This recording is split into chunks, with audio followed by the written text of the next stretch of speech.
The plea from the stars. The grand observation chamber of the Luminary High Council glittered with the light of 1,000 stars. Ambassador Alara's translucent skin pulsed with anxious blue light as she glided toward the central platform.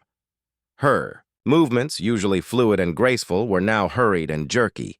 The council members, 12 of the most respected Luminari in the galaxy, watched in silence, their own bioluminescence dimmed with concern.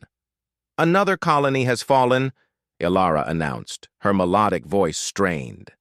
"The void swarm has consumed Lyra 7, 80 million souls.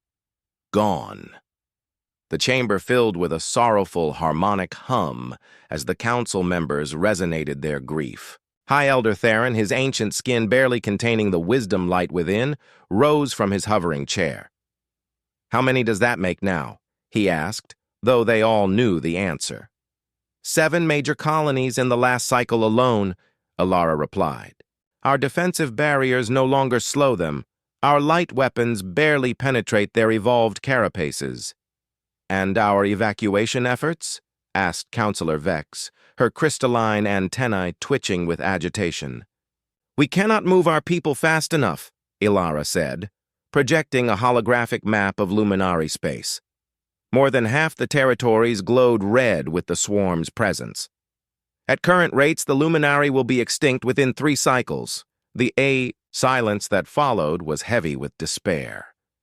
For millennia, the Luminari had been the peacekeepers of this galactic sector, their advanced technology and empathic abilities creating harmony among dozens of species. Now they faced obliteration, at the mandibles of an enemy they couldn't understand or reason with. "There is one option we have not yet considered," said Archival Master Zenith, his voice barely audible. All eyes turned to him. The Master rarely spoke in council, preferring to observe and record. "The Forbidden Archive contains records of a quarantined system," Zenith continued. "A system we have monitored but never contacted, as per the ancient protocols." High Elder Theron's skin flickered with recognition and alarm. "You speak of Sol? Of the Death World?" "I do," Zenith confirmed, activating his personal projector. A small blue-green planet appeared in the center of the chamber. "Third planet, from its star. The inhabitants call it Earth." Several council members recoiled instinctively. Death worlds were rare anomalies in the galaxy, planets with such extreme conditions that most spacefaring species considered them uninhabitable. Crushing gravity, toxic oxygen-rich atmospheres, extreme temperature variations, and high radiation levels made them death traps for most civilized beings. "The protocols exist for a reason," Counselor Vex protested. "Death world species are unpredictable, violent, resilient," interrupted Alara, moving closer to examine the hologram. "Adaptable, strong," Zenith nodded.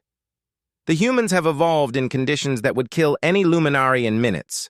They endure gravity twice our normal, breathe oxygen levels that would be toxic to us, and withstand temperature variations that would shatter our molecular cohesion." "Their history is filled with conflict," warned another counselor. "They war among themselves constantly." "Exactly," said Alara, a new light of hope flickering beneath her skin. "They understand warfare in a way we never have. They've developed technologies and tactics we never needed."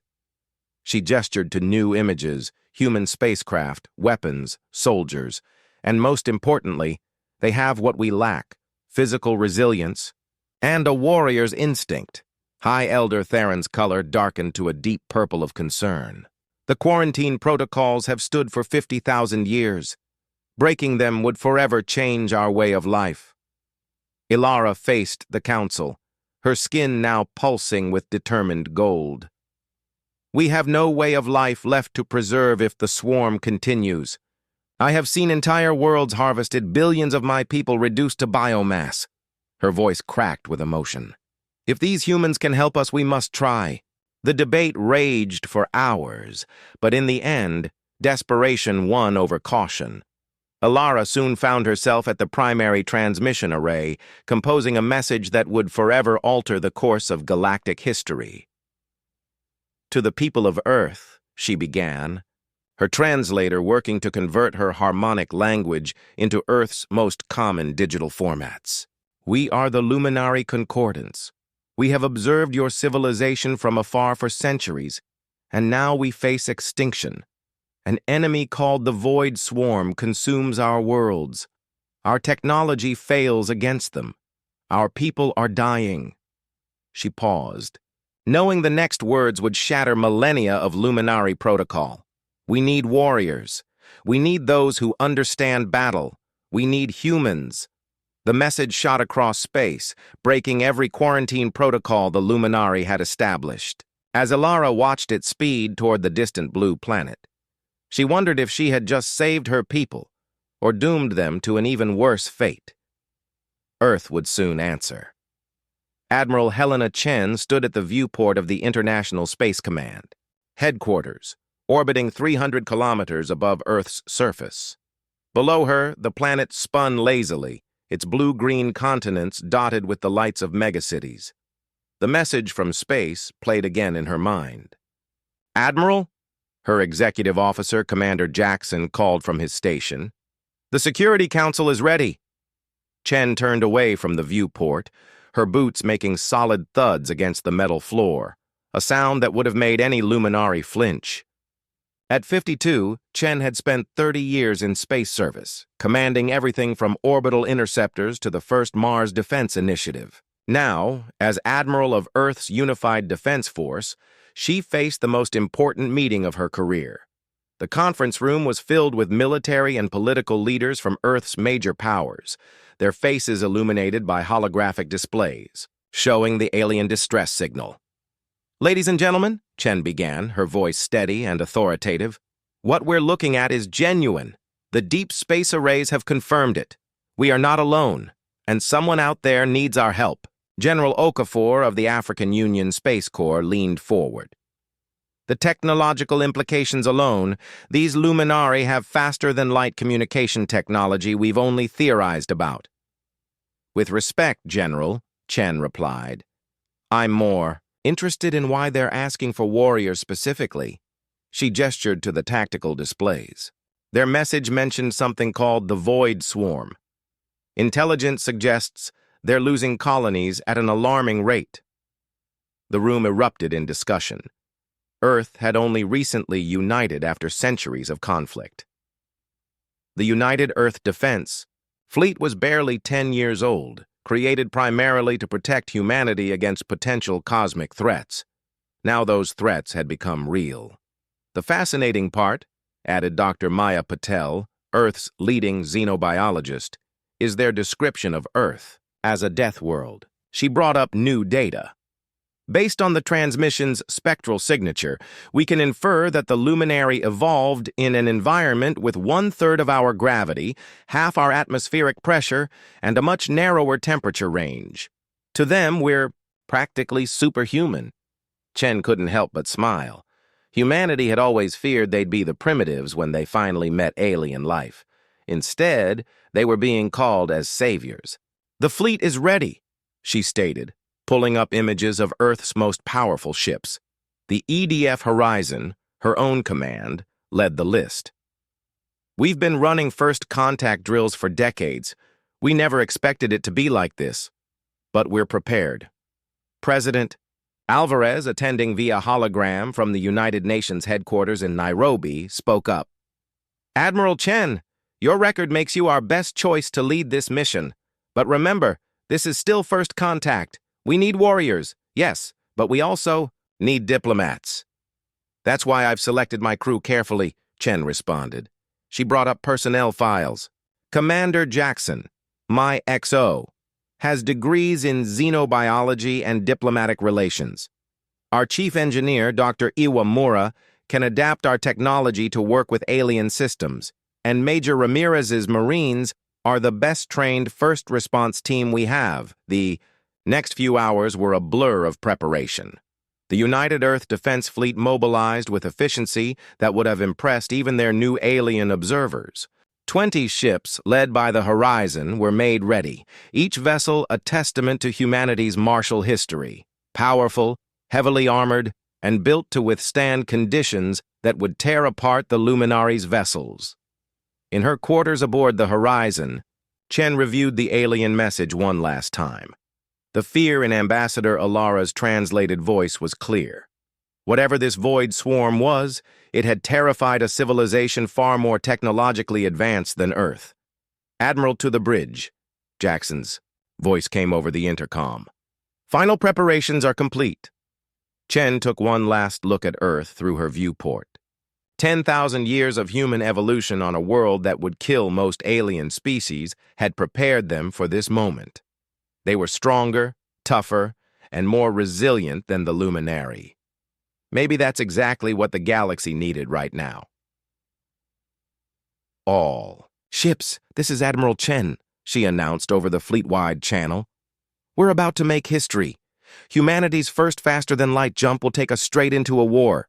But we're not going for conquest or resources. We're going because someone asked for help. And that's what humans do." The fleet's engines hummed to life, creating a vibration that would have been painful to Luminary ears, but was reassuring to human ones.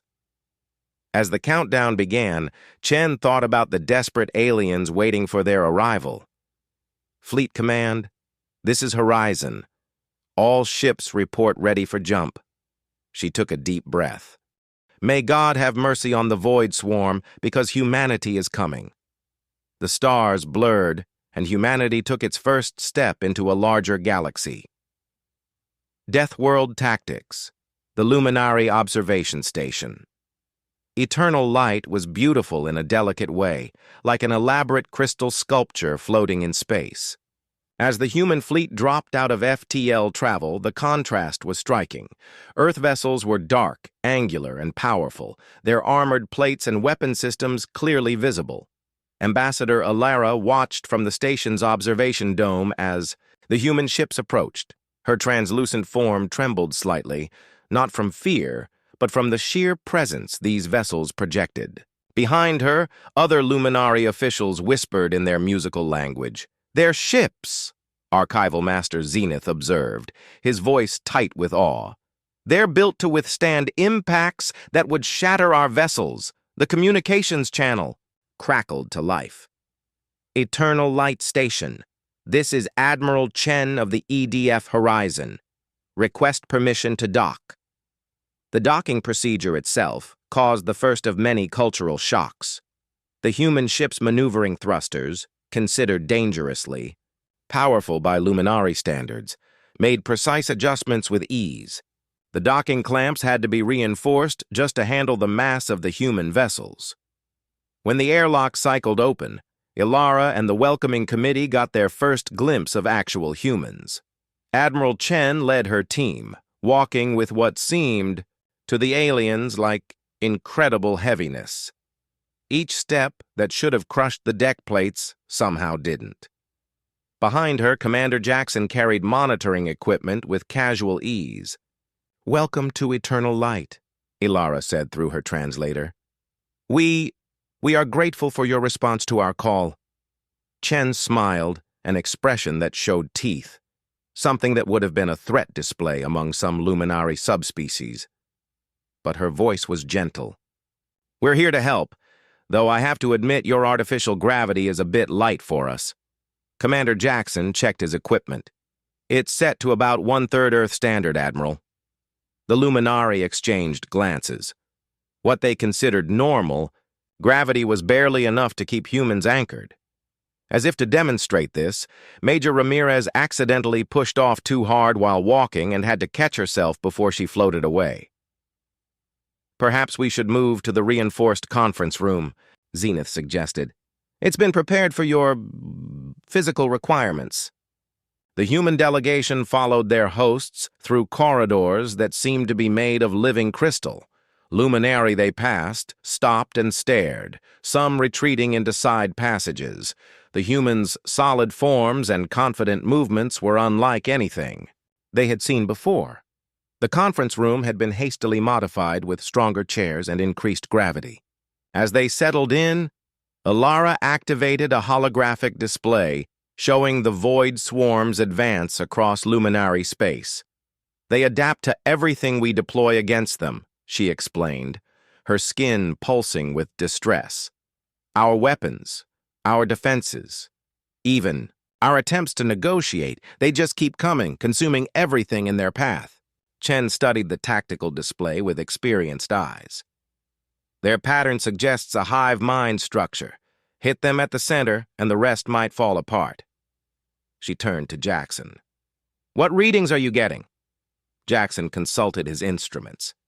The swarm's biological signatures are fascinating. They're silicon-based, not carbon like us, and their atmospheric requirements... He looked up. They need even less gravity than the Luminari. High-pressure environments would crush them. Just like Earth's gravity would, Major Ramirez added with a predatory smile. The meeting continued for hours. The humans learned about Luminari technology, their faster-than-light drives, their energy weapons that could reshape matter itself. The Luminari learned about human endurance, their immune systems that could fight off most alien diseases, their ability to survive in environments that would kill most species in the galaxy. Then the alarm started. Void swarm detected. The announcement cut through all languages. Multiple vectors approaching at combat speed. Chen was on her feet instantly, her movements powerful even in the low gravity. How long until they reach the station? 20 minutes, Ilara answered, her skin flickering with fear. That's 19 minutes more than we need. Chen activated her comm. All Earth ships, battle stations. Time to show the galaxy what Deathworlders can do. As the humans rushed to their ships with incredible speed, Ilara watched them go. For the first time since the swarm appeared, she felt something new. Hope. The Deathworlders had come, and they moved like warriors born. The void swarm emerged from hyperspace like a cloud of metallic insects, their biomechanical hulls gleaming in the light of a nearby star. But this time, instead of finding helpless, Luminari ships, they faced the dark, solid wall of Earth's battle fleet. All ships, Combat Formation Delta, Admiral Chen's voice cut through the comm channels. They want to see what humanity can do. Let's show them. The Horizon's engines roared. To life, a sound that made Luminari observers cover their sensory organs. Human ships moved with impossible speed for their size, their reinforced hulls shrugging off the light gravity fields that would have disrupted Luminari vessels.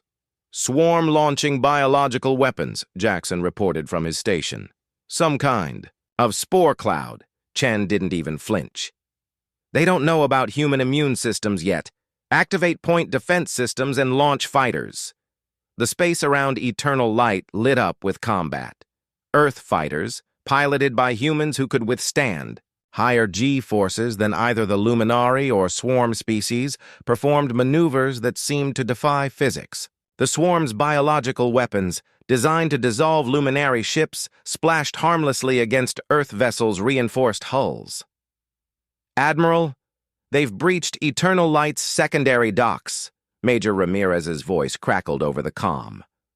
Request permission to show them what Marine combat teams can do. Granted. Give them hell, Major. Inside Eternal Light Station, the contrast between species became even more apparent. The Void Swarm warriors, evolved for light gravity environments, found themselves facing human Marines in powered combat armor. What should have been an easy conquest turned into a nightmare. Ramirez led her team through the station's corridors, their boots magnetized to compensate for the low gravity. Remember your training, she commanded. Short bursts, controlled movements. Don't break the station while breaking the enemy. The first group of swarm warriors they encountered learned about human combat capabilities the hard way. While Luminari weapons had struggled to penetrate their natural armor, human ballistic weapons punched right through. The swarm's biological advantages meant nothing against beings evolved on a world with triple their gravity tolerance. Ma'am, one of Ramirez's Marines called out, they're releasing some kind of nerve gas. Ramirez checked her suit's readings. and laughed. Their biochemistry is so different from ours it can't affect us.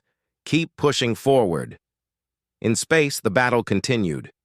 The Horizon's main guns spoke, each shot precisely calculated by Dr. Iwamura's engineering team to avoid damaging Eternal Light's delicate structure while still destroying swarm ships.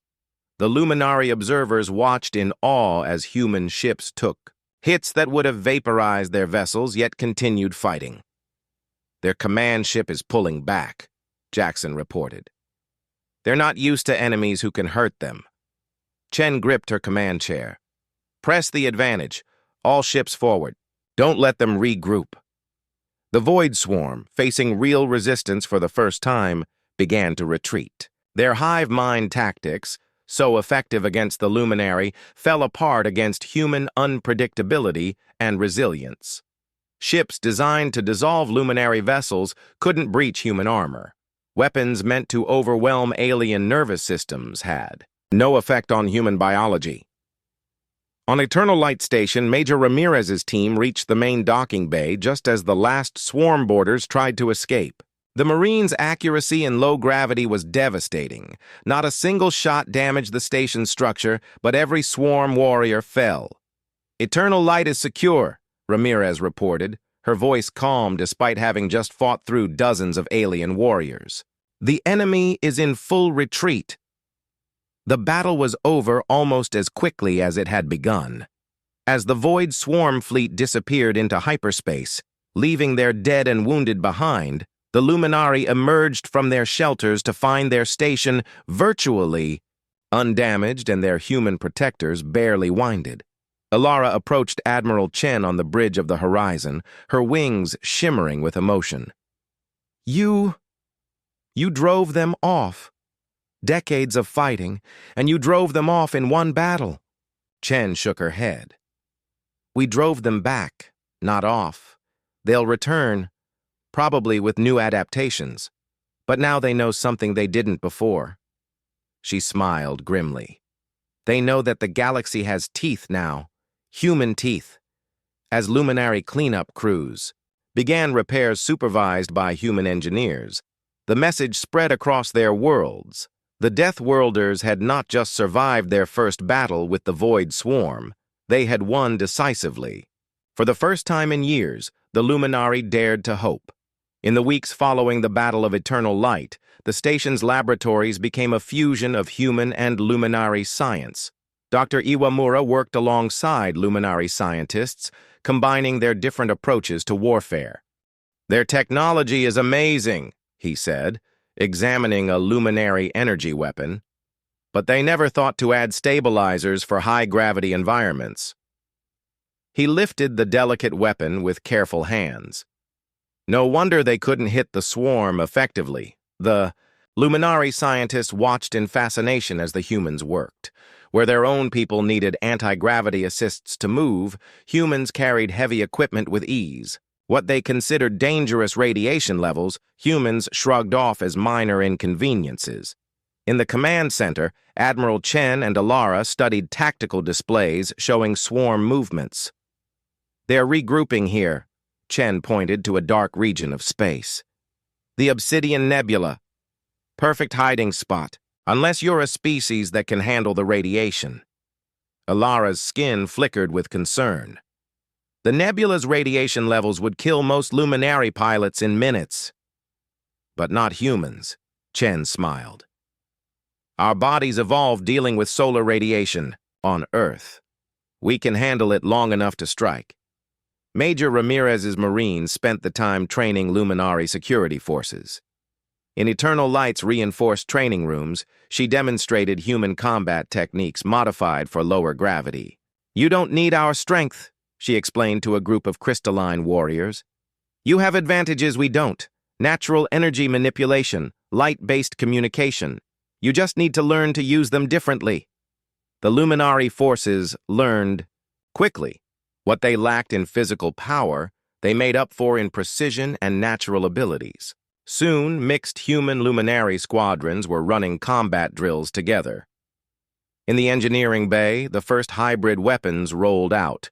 luminary energy weapons mounted on human-designed stabilizing platforms, armor plates infused with luminary, crystal technology that could absorb and redirect energy attacks.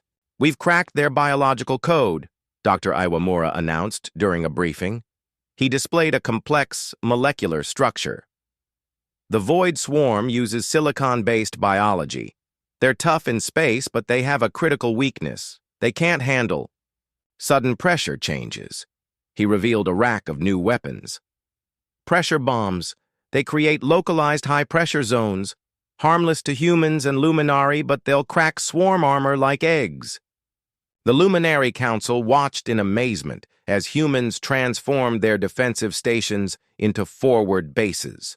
Where their species saw only dangerous environments, humans saw tactical advantages.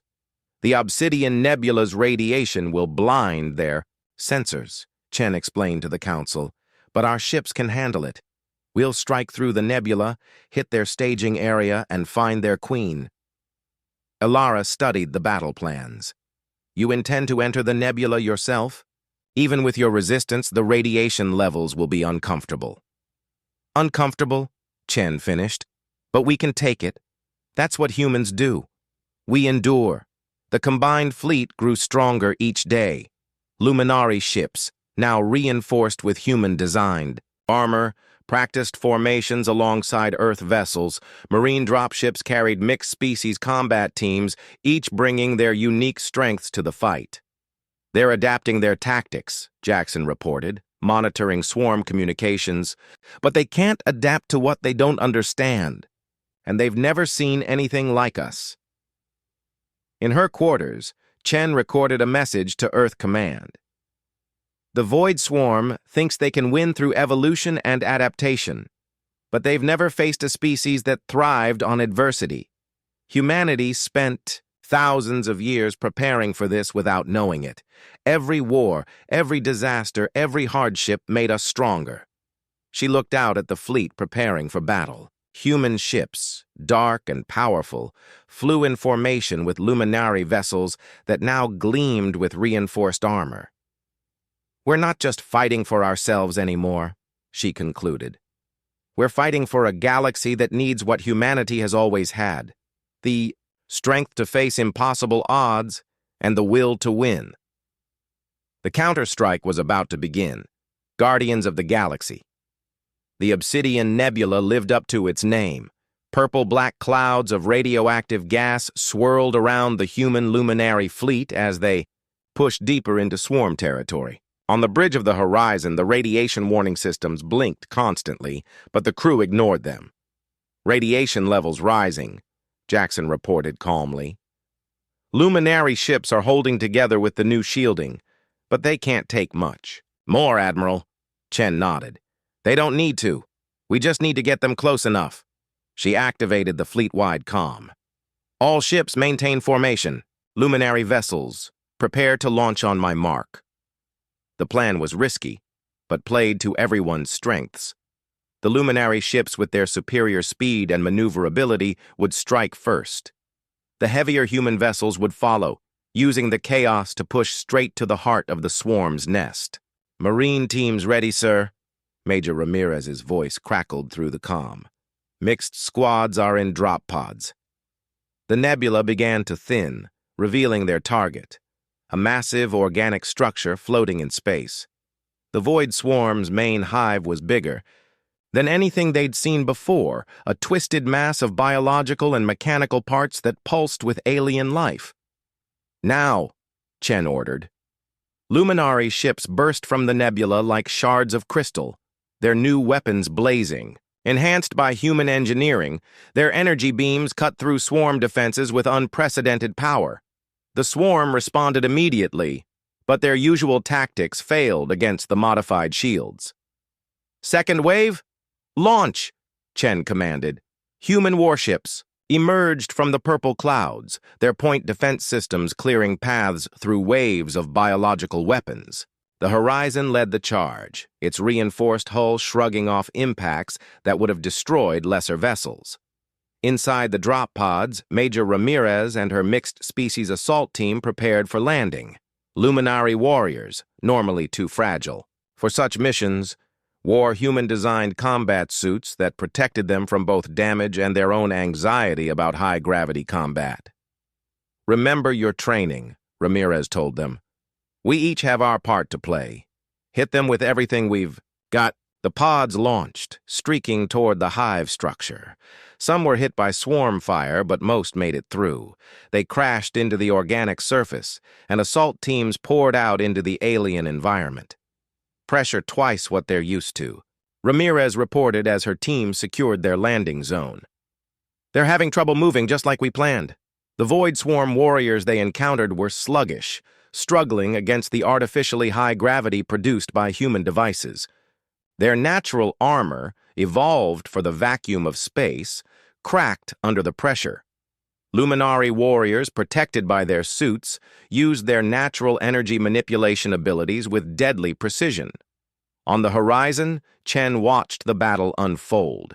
"They're adapting," she noted as new forms of swarm ships appeared, "but not fast enough. Dr. Iwamura, activate the pressure bombs throughout the battle zone." Specialized weapons detonated, creating bubbles of intense pressure targeting the swarm's silicon-based biology. Entire sections of the hive structure began to crack and fragment. "Life signs converging ahead," Jackson reported. "Has to be the Queen's chamber." He hesitated. "But the radiation there, sir, even humans can't survive that for long." Chen's expression hardened. "We won't need long. All ships, focus fire on these coordinates. Clear us a path." The horizon pushed forward, its engines straining. Around them, Luminari ships provided covering fire with their enhanced weapons. Human vessels formed a protective wall, absorbing damage meant for their more fragile allies. "Admiral," Ramirez called over the comm, "we're seeing what you're seeing. Queen chamber dead ahead.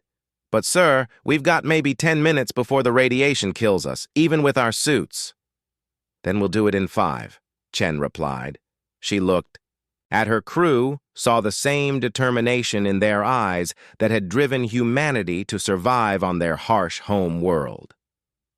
"All forces, commence final assault. Show them what Deathworlders can do."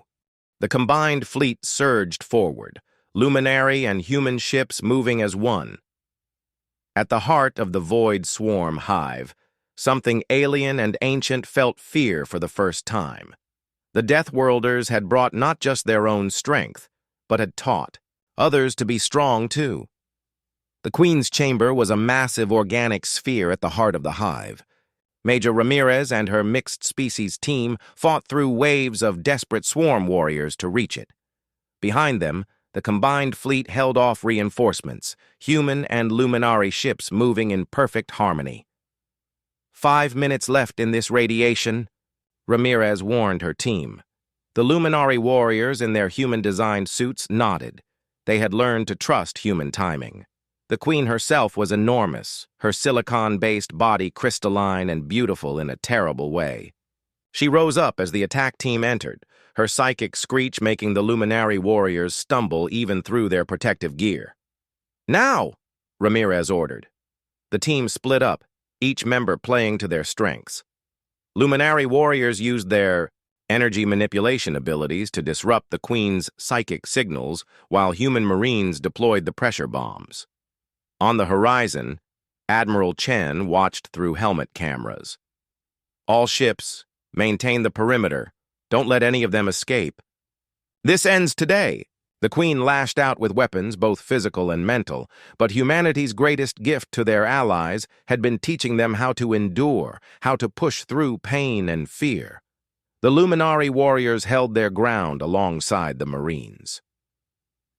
3 minutes, Jackson's voice crackled over the comm.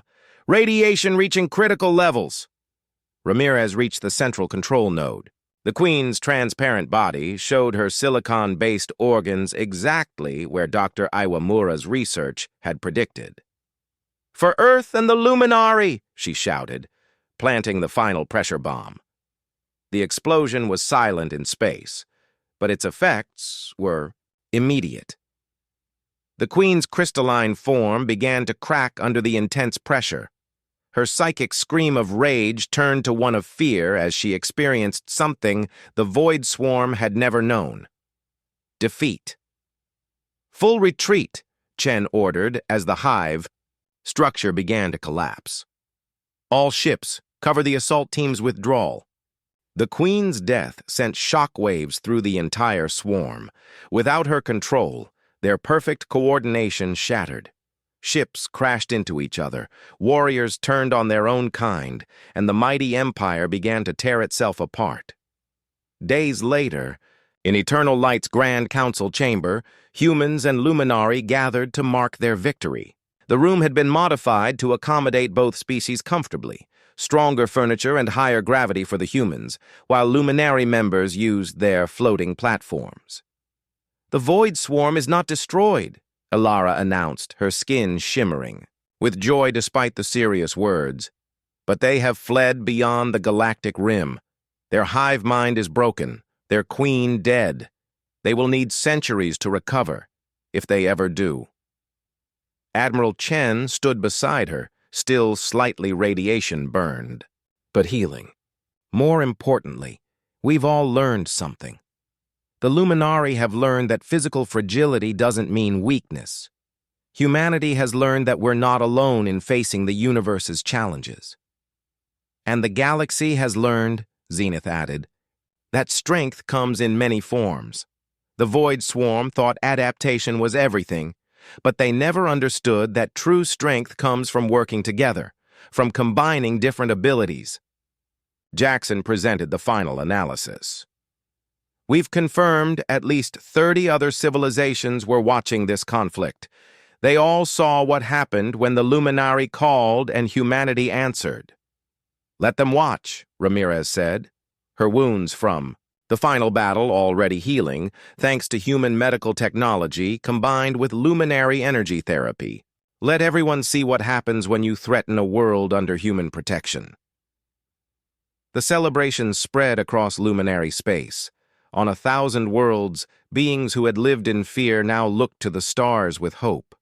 The sight of human ships patrolling alongside Luminari vessels became normal, a symbol of a new era. In her quarters on the horizon, Chen recorded her final log about the war. "Earth asked me what we gained from this alliance. The answer is simple: we gained a galaxy of friends. The Luminari asked what they gained from calling humans. They gained more than protectors. They gained teachers who showed them their own strength."